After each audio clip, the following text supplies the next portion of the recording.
महिला आरक्षण बिल लोकसभा से पारित होने के बाद केंद्र सरकार और बीजेपी इसे ऐतिहासिक उपलब्धि बता रही है।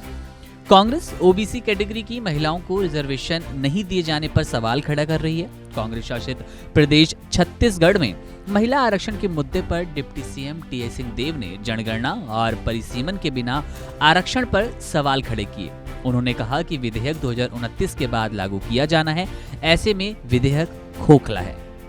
राजनीति में महिलाओं पर बढ़ते फोकस के साथ साथ संसद और विधानसभा में आधी आबादी के प्रतिनिधित्व पर एक सवाल के जवाब में उप मुख्यमंत्री टीएस सिंहदेव ने कहा कि ये ठग बुद्धि है।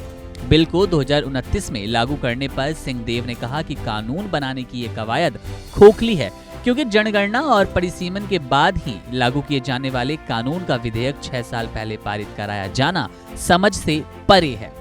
केंद्र और राज्यों की राजनीति में आए बदलाव पर उप मुख्यमंत्री ने कहा कि कांग्रेस हमेशा से महिलाओं पर ध्यान देती रही है। महिला सम्मेलन इसी कड़ी में एक प्रयास है और उन्होंने सवाल किया, क्या केंद्र सरकार का बिल ठग बुद्धि नहीं है? 2025 तक लोकसभा और विधानसभाओं की सीटें फिक्स है। अगर आने वाले कुछ साल में सीटें बढ़ने की संभावना है तो 2 साल पहले संसद से कानून का बिल पारित करने में इतनी जल्दबाजी क्यों की जा रही है?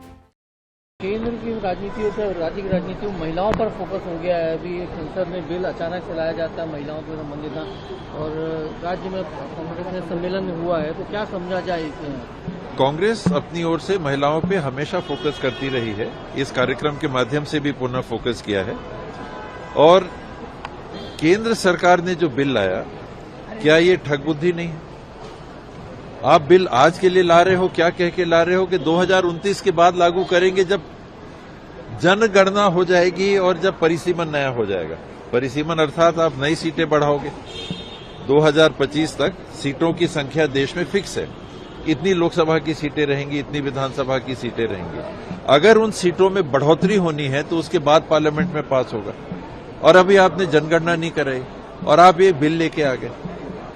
तो आपकी मंशा तो देखो, आपकी जनगणना नहीं है, आपका डिलिमिटेशन नहीं हुआ, सीट संख्या नहीं बढ़ी, फिर आप किस बात की महिलाओं को आरक्षण देने की बात कह रहे हो? कुल मिला के मौका बनाने को ये भी चुनावी बिल भी नहीं, खोखला बिल है।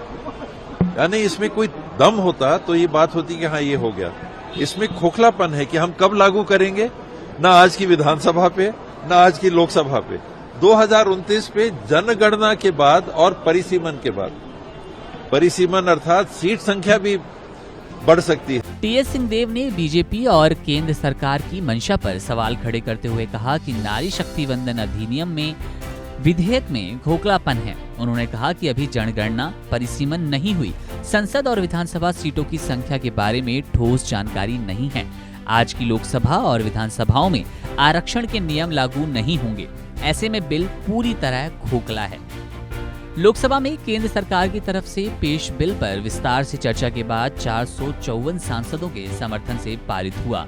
सरकार की दलीलों के बाद माना जा रहा है कि कानून 2029 के बाद लागू किया जाएगा। कुछ लोग कानून के लागू होने की टाइमलाइन को 2034 बता रहे हैं। ऐसे में 5 राज्यों के विधानसभा चुनाव और अगले साल होने वाले लोकसभा चुनाव से पहले महिला आरक्षण का मुद्दा सियासी सुर्खियों में बना रहेगा, इसमें कोई संदेह नहीं है।